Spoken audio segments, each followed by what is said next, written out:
যেই ঘরের মা নাই সে বোঝে মায়ের কদর, যেই ঘরে বাবা নাই সে বোঝে বাবার কত কদর, যার মা নাই সে মায়ের সম্মান বোঝে কত, মা কত বড় দামি। যদি কোনো বিপদে পড়ো কিন্তু বাবায় ঘুমায় মা ঘুমায় না। কথা বলেন না কেন? কারণটা কি? দুনিয়া জমিনে যখন সন্তান আসার পরে মা ঘুমায় না, মায়ের কোলটা সন্তানের জন্য বাথরুম হয়ে যায়, মায়ের কোলটা সন্তানের জন্য পেশাবের জায়গা হয়ে যায়, পায়খানার জায়গা হয়ে যায়। সন্তান কোলে নিয়ে মা খানা খায়, কিন্তু সন্তান ওই অবস্থায় বাথরুম করে দিল, সন্তান যখন পেশাব করে দিল সবাই ফালে যাইতে পারেন, নানা নানি দাদি আত্মীয় স্বজন সবাই নাক চেপে উঠে চলে যায়, কিন্তু মা সন্তান ঘরের মধ্যে নিয়ে খানা খায়। মা সন্তান কোলের মধ্যে নিয়ে পেশাব করে দিল, তারপরও খানা খায়। এই মাকে তোমরা কেমনে দুঃখ দাও, কষ্ট দাও?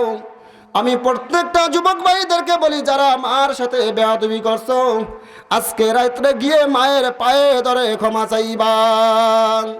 এ যুবক শোনো, তোমার বিবি তোমার আপন না, কারণ বিবির মোহাব্বতে বললাম বিবি যা কয় তা শোনো, কিন্তু মা বাবাকে বিবির কথা ধরে মা বাবাকে লাথি মারো, মা বাবাকে গালি দাও। মনে রাখবা, এই মা তোমার জন্য জান্নাত, এই মা তোমার জন্য জাহান্নাম।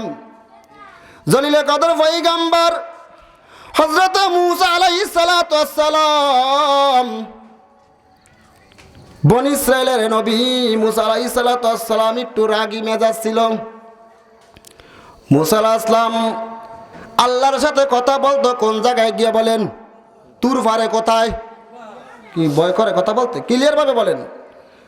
আল্লাহর সাথে মূসা আলাইহিস সালাতু ওয়াস সালাম তুর পারে কথা বলতে যায়, কথাবার্তা শেষ, হঠাৎ করে আল্লাহ সুবহানাহু ওয়া তাআলাকে ডাক দিয়ে বলেন, ওগো আল্লাহ, আমার সাথে জান্নাতের মধ্যে কে থাকবো?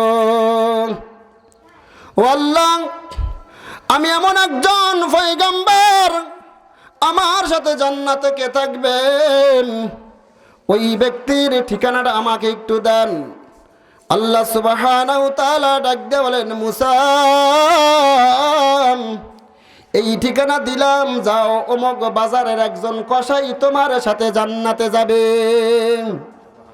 সুবহানাল্লাহ বলবেন না? তোমার সাথে অমুক বাজারে একজন কসাই যাবে, এই কসার ঠিকানা তোমাকে দিয়ে দিলাম। হযরতে মূসা আলাইহিস সালাতু ওয়াস সালাম এবার চিন্তা করতেছে, কসাই কেমন আমল করে, কোন আমলের বিনিময়ে আমার সাথে জান্নাতে যাবে, আমি একটু দেখতে হবে, দেখা দরকার আছে কি নাই। এবার মূসা আলাইহিস সালাতু ওয়াস সালাম ঠিকানা মতন গিয়ে দেখতেছেন একজন বেচারা কসাই গরুর গোশত বিক্রি করতেছে। কি বিক্রি করতেছে? আমরা কসাই কই কাদেরকে? যারা গোশত বিক্রি করে তাদের কি তো আমরা কসাই বলি। মূসা আলাইহিস সালাম ঠিকানা মতন গিয়ে দেখতেছেন যুবক গরুর গোশত বিক্রি করতেছে। গোশত বিক্রি করার পরে কিছু অবশিষ্ট গোশত নিয়ে বাড়ির দিকে রওনা করলেন, কিন্তু মূসা আলাইহিস সালাতু ওয়াস সালাম ওই জায়গায় গিয়া পরিচয় দেয় নাই, ওই জায়গার মধ্যে দাঁড়ায় রইলেন। যখন যুবকের পিছে পিছে রওনা করলেন, যুবক ডাক দিয়া বলতেছেন, আপনি কি আমার বাড়ির মুসাফির হবেন? আপনি কি আমার বাড়ির মেহমান হবেন? বলে, হ্যাঁ আমি তো মুসাফির, আমি তোমার বাড়ির মেহমান হব। হযরতে মূসা আলাইহিস সালাতু ওয়াস সালাম যুবকের সাথে এবার বাড়ির দিকে রওনা করলেন, বাড়িতে চলে গেলেন। আমাদের সমাজের মধ্যে মেহমান যাওয়ার পর আমরা সাধারণত সামনে বসতে দেই, কথা বলেন না কেন? এবার মূসা আলাইহিস সালাতু ওয়াস সালামকে যুবক সামনে বসতে দিলাম, কিন্তু মূসা আলাইহিস সালাতু ওয়াস সালাম ভিতরে সবকিছুই দেখতেছে, কি আমল করে, কিসের আমলের বিনিময়ে আমার সাথে জান্নাতে যাবি আজকে দেখব, আজকে আমি ফাইনাল খেলা দেখব এই জায়গায়। যুবক ঘরের মধ্যে ঢুকে নিজের হাতের মধ্যে গোশত পাক করলো। পাক করার পরে বৃদ্ধ মা বাবা একটা ডোলনার মধ্যে থেকে বের করে তাদেরকে গোসল করে মুখের মধ্যে গোশত দিয়ে খাবারটা মুখের মধ্যে উঠিয়ে দিল। এই গোশত খায় আর বলতেছো আল্লাহ, জলিলে কদর পয়গম্বর, এই জবানার পয়গম্বর হযরত মুসা আলাইহিস সালামকে না দেখে আমার মৃত্যু দিয়েন না। বৃদ্ধ মা বাবা ডাক দিয়ে বলতেছে আল্লাহ, এই জবানার পয়গম্বর হযরত মুসা আলাইহিস সালামকে না দেখে আমার মৃত্যু দিয়েন না। গো আল্লাহ, শুধু তাই না, আমার সন্তান যুবক কসাইওয়ালা আমার সন্তানকে এই জবানার পয়গম্বর হযরত মুসা আলাইহিস সালামের সাথে জান্নাত দিও। কয়টা কথা বলছেন? দুইটা কথা বলার সঙ্গে সঙ্গে মা দুনিয়া থেকে প্রাণ হারিয়ে গেল।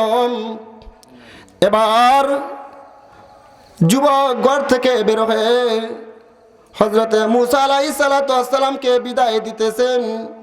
বিদায় দিয়া রওনা পথের মধ্যে আগায় দিল। এবার মুসা আলাইহিস সালাম পরিচয় দিতেছেন, ও যুবক,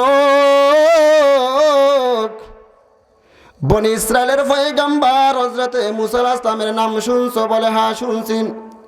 কয় সেই মুসা আমি, তুমি আমার সাথে জান্নাতে থাকবা। এ যুবক, তুমি আমার সাথে জান্নাতে থাকবা। যুবক ডাক দিয়ে বলতেছে, আমি কিসের বিনিময়ে জান্নাতে থাকবা আপনার কাছে, আপনার সাথে? ডাক দিয়ে বলতেছেন, আমার সাথে জান্নাতে থাকবা কেন? তোমার আম্মা আব্বা দোয়া করছেন, ও আল্লাহ, জলিলে কদর পয়গম্বর মুসার সাথে আমাকে জান্নাত দিয়া দিয়েন। কার সাথে জান্নাত দিতে বলছেন? এ যুবক ভাই, এই কথাটা বারবার বলতেছি, আমারও মা আছে, আমারও বাবা আছে। আমরা কোথাও যদি মাহফিল করতে যাই, যতক্ষণ পর্যন্ত বাসায় না ফিরি, মা খালি ফোনের ফোন দিতে থাকে, কোথায় আছো বাবা? আপনি যদি কোনো মাঠে কাজ করেন, মা বাবা টেনশন